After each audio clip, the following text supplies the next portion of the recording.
What is this doing here? Oh shit, I'm recording. You got to get some new shoes to see the truths of the way that your wallet got bruised when you came through. You got to buy new shoes when you recognize that your wallet got bruised. Boom. Don't lose all your hope. Get some new shoes, and to the bad shit, just say nope. Welcome to Runehammer. Greetings, programs. Your old buddy Ingrid Bernal here, hankering for an ale. Welcome back to another awesome episode of Dungeons&Dragons. This is Runehammer. This whole damn spot, all this sunlight, this is room design. And we're back once again to get that stuff done that we do. Today, we've got a bit of a different one, and we're going to spin it a little bit, right? You can't always make your game about combat. You can't always make your game about, like, are you guys going to die, or are you going to find a way to survive? You're not going to have enough rhythm over time, right? So you can't just be constantly collapsing the caverns, flooding them with magma, you know, telling everybody they doomed and whatnot, and they got to find the healing bush in the corner of the room. No, you're going to need some rhythm. You're going to have to change it up, and you're going to have to satisfy that D&D itch for story and for backstory and for data. What you're going to need is a way to unify the table around lore in your world, and this room is exactly how you're going to friggin' do it. And this room is called the Lore Stones. So kick that intro and we're going to get into this. You know what I mean?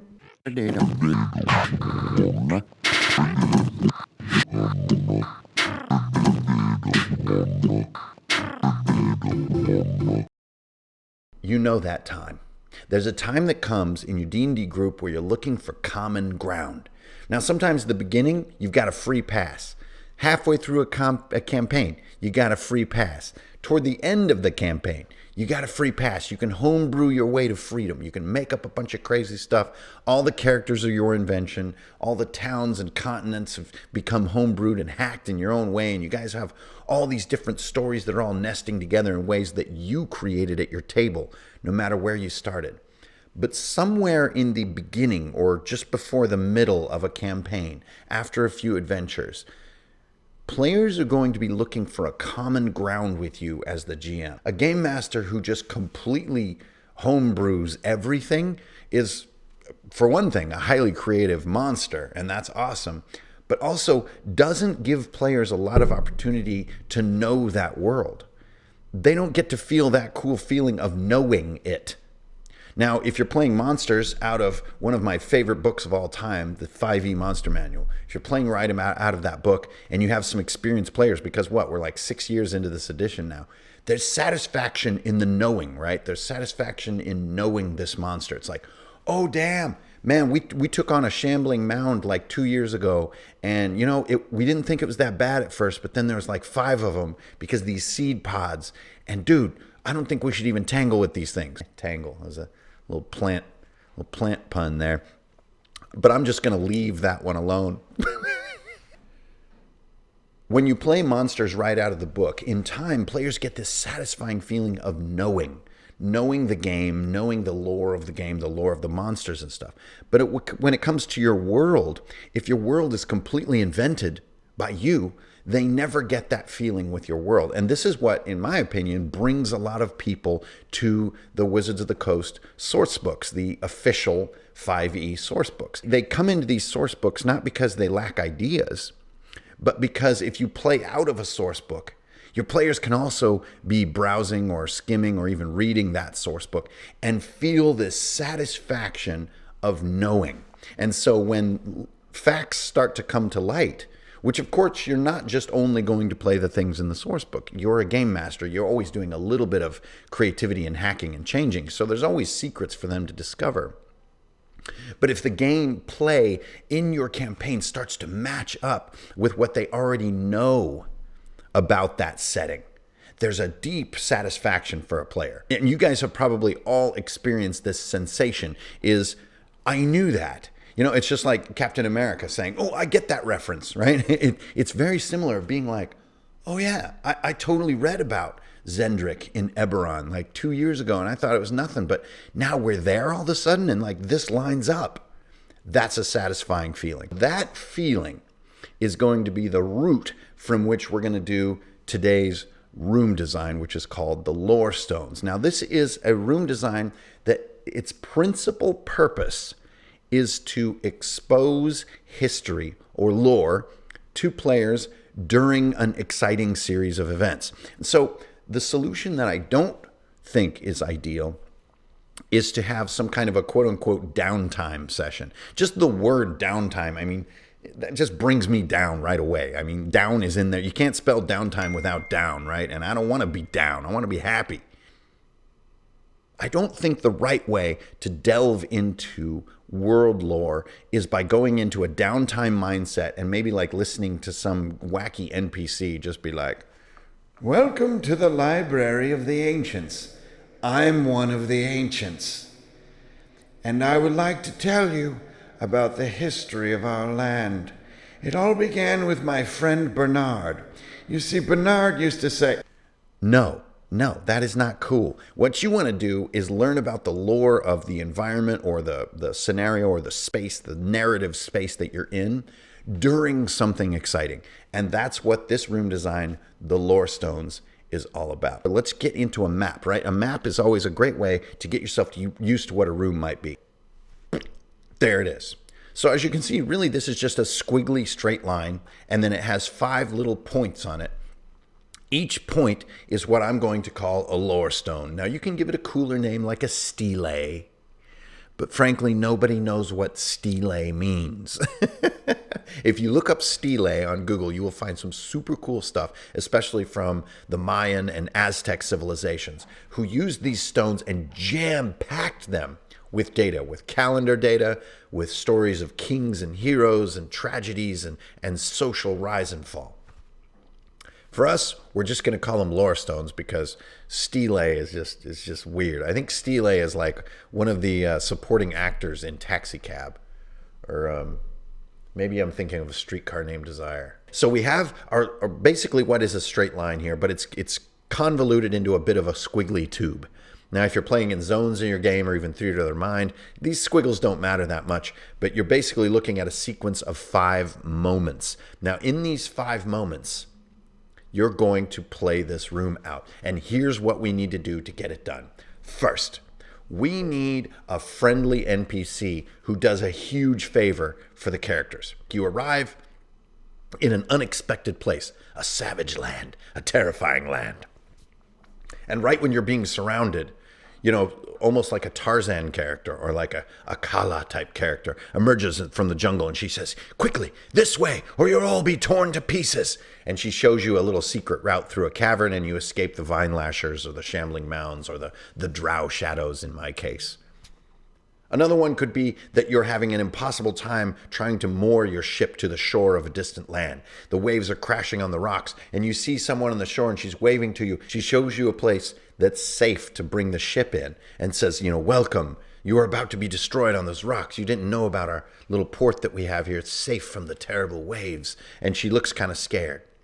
Another one could be that your characters are emerging from a dungeon and then they come out and they're just like, "Where are we?" Oh, and the threats are still closing in. And she, kind of like the shambling mound one with the jungle, she says, "Quickly." And she has a boat ready and takes them away on a boat to a new and exciting location. Either way, I like this NPC to be female for some reason. It just feels really cool. It feels like a Chrono Trigger tradition to me. And I like the idea of like rescuing the characters quickly with a nice little side shoot because it's so directly awesome for the players to be rescued, especially if like she represents a long rest. Her form of help or aid to the players represents getting a long rest or literally is a long rest. They're going to love her. And you're going to do the voice and you're going to name her in ways that they love her. Okay, but I'm calling her Kala, and I like that. That evokes like a woman in a cheetah suit. And that's someone that I want to trust. She dares to be so bold to ask for something in return. She asks for something in return for saving the lives of your heroes. And be sincere with it. And she needs to ask with all her heart. And she says something to the effect of, "My people, all that they know and all that they will know is contained in the sacred stones. And now the wild magic of the jungle threatens to destroy them forever. I cannot do it alone. Will you help me preserve the ancient lore stones?" If your players are playing D&D and they're offered this little quest and they don't want to do it, I just don't understand their minds. But this feels a little bit like a slam dunk. I mean, help me and protect the lore stones. I mean, lore stones, as a D&D player myself, I'm like, I want to check those things out. Like, let's check it out. Okay, so there's our setup. Now, in my specific case, in my campaign, this is happening on the shores of Zendrick, which is the southern continent, the sort of continent of mystery in the world of Eberron. And so now I want to go through with you the steps that I would do to go from this straight into this, your room design. My first step is to look into Eberron or whatever your source book may be, and into the setting or the space or the location that I'm putting Kala, my helpful NPC, and these lore stones. And I need to turn what Wizards of the Coast does in about 5 pages into about 5 little bullet points in my journal. I need to get a good mental command, not of what the lore is in total, but what the key notes are. And when it comes to Zendrick in Eberron, I mean, we've got these giants who are made terribly powerful. We've got an elven rebellion, and then we've got the giants cracking down on them, but then the giants becoming over-enraged and being cursed and their cities destroyed. And actually cursed for all time, so that no cities will ever be raised on Zendrick. Also that their navigation on Zendrick is also cursed through this series of events, such that no path leads to the same place twice. Now, these are my fundamentals. Now, that sounded insanely short. There was an entire series of supplements about Zendrick put out, thanks to the incredible wealth of information around Eberron. But you don't need all that. You can get into that later. What you need right now is 5 bullet points. And I'm not talking 4, and I'm not talking 6. You need 5 bullets to summarize what you find in your source book and put them onto each one of these lore stones in your room. Now you're seeing where we're starting to go with this.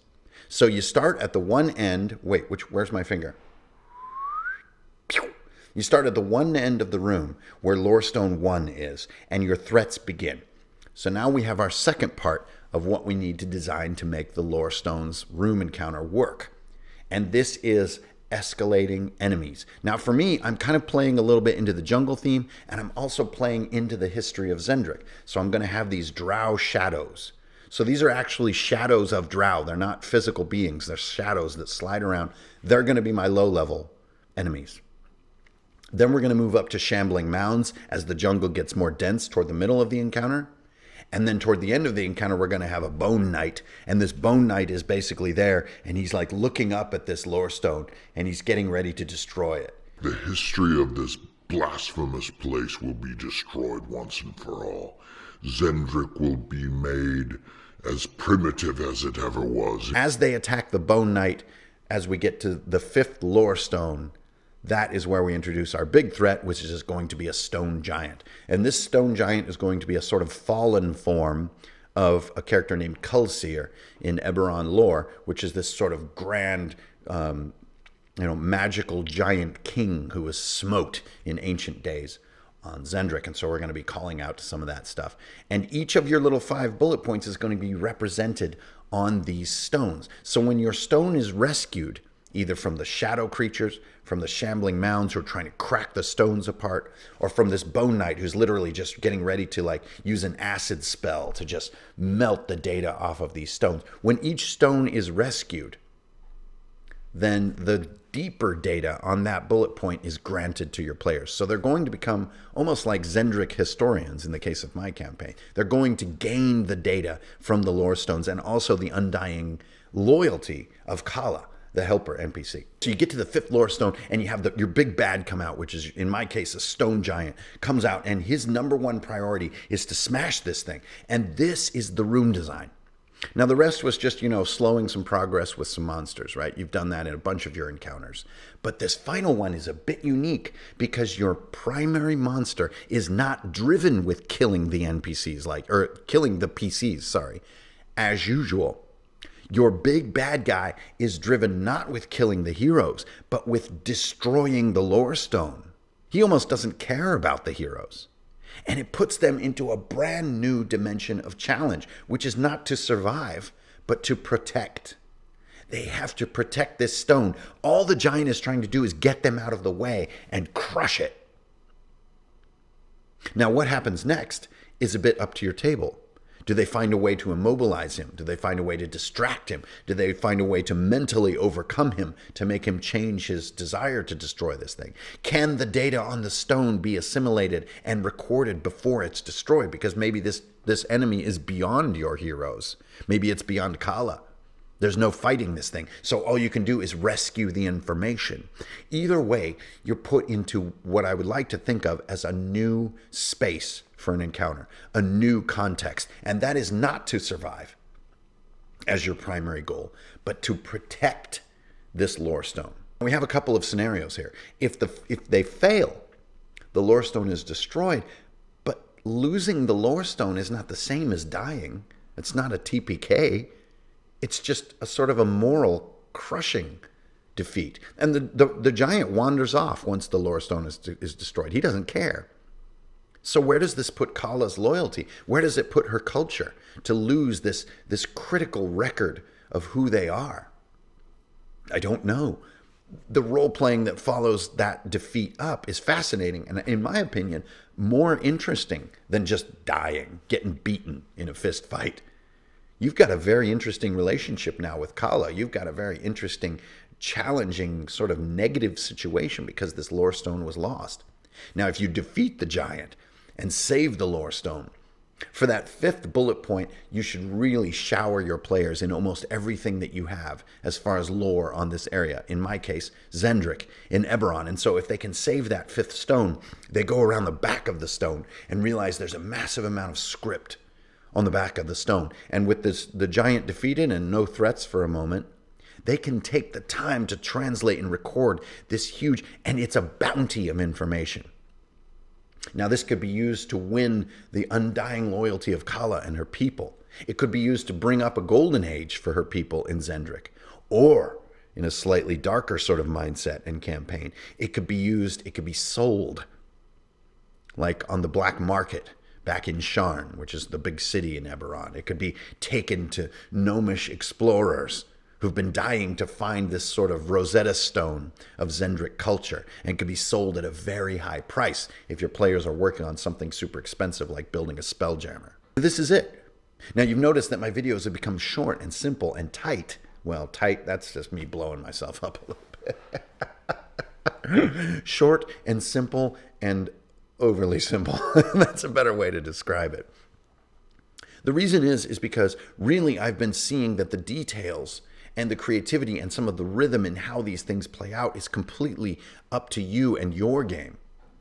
My mindset is relatively minimal as to how I keep bullet points and how I keep spaces tracked in maps and how I get concepts like who Kala is and like, can you really trust someone in leopard print? Are shambling mounds just like, some kind of swamp thing kind of things? Or is it like, Sigmund and the Sea Monster type stuff? I don't know. Those details are up to you. Like exactly what's the giant like and what are the exact circumstances of the combat? What does giant mobility have to do with the ability to stop him from crushing this stone? Can he be convinced? Can stone giants even be reasoned with?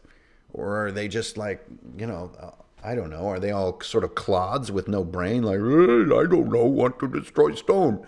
Or are they more like got black eye makeup and they're like a gigantic Alice Cooper and they're like, ah. The thesis here around the lore stones is creating a room that is built to reveal world history. That is its fundamental purpose. So ease back on how difficult each battle is.